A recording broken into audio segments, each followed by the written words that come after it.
Om Sairam. Welcome to my channel Sri Sai Divya చరణాలు. శ్రీ సాయి దివ్య చరణాలకు నమస్కరిస్తూ బాబా గారి ప్రియ భక్తుడైన మహల్సాపతి గారి కోసం మరికొన్ని విషయాలు తెలుసుకుందాం. బాబాకు భక్తులు పెరిగిన తర్వాత ప్రతిరోజు కొంత దక్షిణ వచ్చేది. బాబా ప్రతిరోజు వచ్చిన దక్షిణను ఆ భక్తులకి ఆ రోజే పంచేసేవారు. అయితే ఆ దక్షిణను తీసుకున్న భక్తులు తీసుకొని తృప్తిగా ఉండకుండా, అరేరే బాబా నాకు 10 రూపాయలే ఇచ్చారే, 4 సంవత్సరాల నుంచి నాకు 10 రూపాయలే ఇస్తున్నారే, తాత్యాకి చూడు ఎంత దక్షిణ ఇస్తున్నారో అని 10 రూపాయలు తీసుకున్న భక్తుడు అలా అనుకునేవారు. ఇంకొకరు నాకు 15 రూపాయలే ఇస్తున్నారు, కానీ నాకంటే ఇంకొకరికి ఎక్కువ దక్షిణ ఇస్తున్నారు. ఇలా మాట్లాడుకున్న భక్తుల మాటలను విన్న మహల్సాపతికి బాధ కలిగింది. అరెరే, భగవంతుడు ప్రేమగా ఇచ్చిన దక్షిణను తీసుకొని తృప్తి పడకుండా ఉన్నారే వీరందరూ అని, ఇదంతా బాబాకు ఇబ్బంది తీసుకురాకూడదని, బాబా పట్ల కక్ష పెంచుకుంటారేమో అని, బాబా పట్ల దురభిమానం ఏర్పడుతుందేమోనని, నిందిస్తారేమో బాబానని ఒకరోజు బాగా గట్టిగా ధైర్యం తెచ్చుకొని ఈ విషయం మాట్లాడాలని వెళ్తారు మసీదుకు. మహల్సాపతి బాబాను అడుగుతారు, బాబా, మిమ్మల్ని చాలా రోజుల నుంచి ఒక విషయం అడగాలని అనుకుంటున్నాను, దీనిని మీరు పరిష్కరించాలి. ఎందుకంటే షిరిడీలో దీనివల్ల చాలా గొడవలు జరిగేలా ఉన్నాయంటే బాబా, ఏంటి మహల్సా, ఏంటి చెప్పు అంటారు. బాబా, మీకు వచ్చే దక్షిణలో ఒకరికి ఎక్కువ ఒకరికి తక్కువ మీరు ఇస్తున్నారు. మీరు వారికి చేసే మంచి ఏమిటి అనేది నాకు తెలియదు, కానీ బాబా వారిలో వారు కోపాలు పెంచుకుంటున్నారు.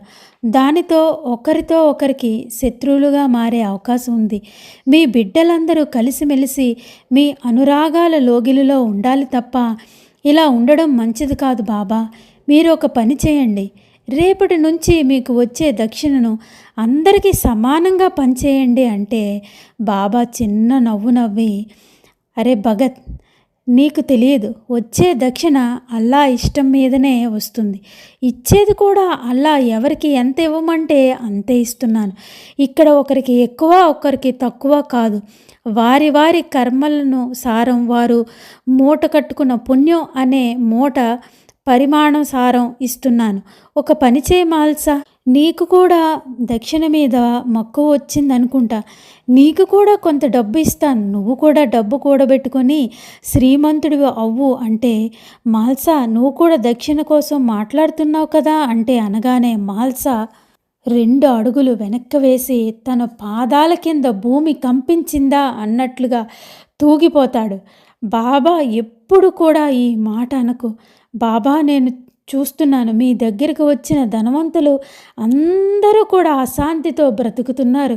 ఒకరు వచ్చి కోర్టు కేసులు అంటాడు, మరొకరు వచ్చి ఆస్తి తగాదాలు అంటారు, మరొకరు వచ్చి మంచి వ్యాపారం అంటారు, ఇంకా వృద్ధి చెందాలంటారు, ఇంకొకరు డబ్బు ఉండి కూడా బిడ్డలు లేరు అంటారు. ఎన్ని కష్టాలు శ్రీమంతులు పడుతున్నారు బాబా. నేను కూడా డబ్బు కోసం ప్రాకులాడితే నేను కూడా కష్టాలు పడాలి బాబా. మళ్ళీ నేను ఇదే రకమైన కోరికలతో నీ దగ్గరికి రావాలి బాబా. నాకు ఆ డబ్బు, నా డబ్బు, భూమి, నా బిడ్డలు అనే దానితో నేను నీ దగ్గరికి వస్తాను కాబట్టి అది నాకు వద్దు బాబా. ఓహోహో, ఎంత చక్కగా చెప్పారు. మళ్ళీ చెప్తాను చూడండి. బాబా, నా డబ్బు, నా భూమి, నా బిడ్డలు, నా ధనం, నా ఆస్తి, నా సొంతవారు అనే దానితో నా కోరికలనే నీ చరణాల చెంతకు వస్తాను కాబట్టి నాకు అవేవి వద్దు బాబా. నీ దగ్గర ఉన్న మోక్షరాజ్యమే నాకు కావాలి. ఇదే విధంగా ఉంటే చాలు బాబా. నాకు డబ్బు అనేది అస్సలు వద్దు. పదే చెప్తున్నాను బాబా, ఎప్పుడూ నాకు ఆ డబ్బు వద్దు. బాబా గారి దివ్య చరణాల చెంత గడిపారు కాబట్టే అంత చక్కగా ఆ బాబాను అర్థం చేసుకున్నారు మహల్సాపతి. చూసారా, బాబా డబ్బు తీసుకో అన్నా కూడా వద్దు వద్దు వద్దు అన్నారు. ఇప్పుడు మనం ఎంత ఇచ్చినా ఏం చేసినా బాబా ఎందుకు ఇది నాకు చేసావు, ఏంటి నాకు ఇలా అవుతుందని అందరం కూడా బాధపడిపోతూ ఉంటాం. కాబట్టి భారం అంతా బాబా మీద వేస్తే మన వ్యవహారాలంతా, మన బాధ్యత అంతా కూడా బాబాయే చూసుకుంటారు అని ఈ మహల్సాపతి గారి అనుభవం ద్వారా మనకు బాబా చెప్తున్నారు కదా. ఎంత బాగా చెప్పారు మహల్సా. బాబా బోధనను ఎంత చక్కగా నేర్చుకున్నారు, ఎంత గొప్పవారు. ఎప్పుడు వైరాగ్యంలోనే ఉన్నారు. ఆయన ఎప్పుడు కోరేది, మహల్సాపతి ఎప్పుడు కోరేది ఈ జన్మలో మోక్షం మాత్రమే. ఎప్పుడు బాబా నాకు నీ దివ్య చరణాల దగ్గర ఇంత స్థానం చాలు బాబా అన్నారు మహల్సా. అందుకే ఎప్పుడు కూడా బాబా పక్కన పీఠముడు వేసుకొని కూర్చునేవారు. అనుక్షణం బాబాను ఏది అడగకుండా ఎప్పుడు కూడా బాబా చరణాల చెంత ఉంటే చాలని కోరుకున్నారు. అదేవిధంగా బాబా గారి అనుగ్రహాన్ని పొందారు మహల్సా. మరికొన్ని విషయాలు మరొక వీడియోలో తెలుసుకుందాం. ఓం సాయిరామ్. సమర్థ సద్గురు శ్రీ సాయినాథ్ మహారాజ్ కి జై.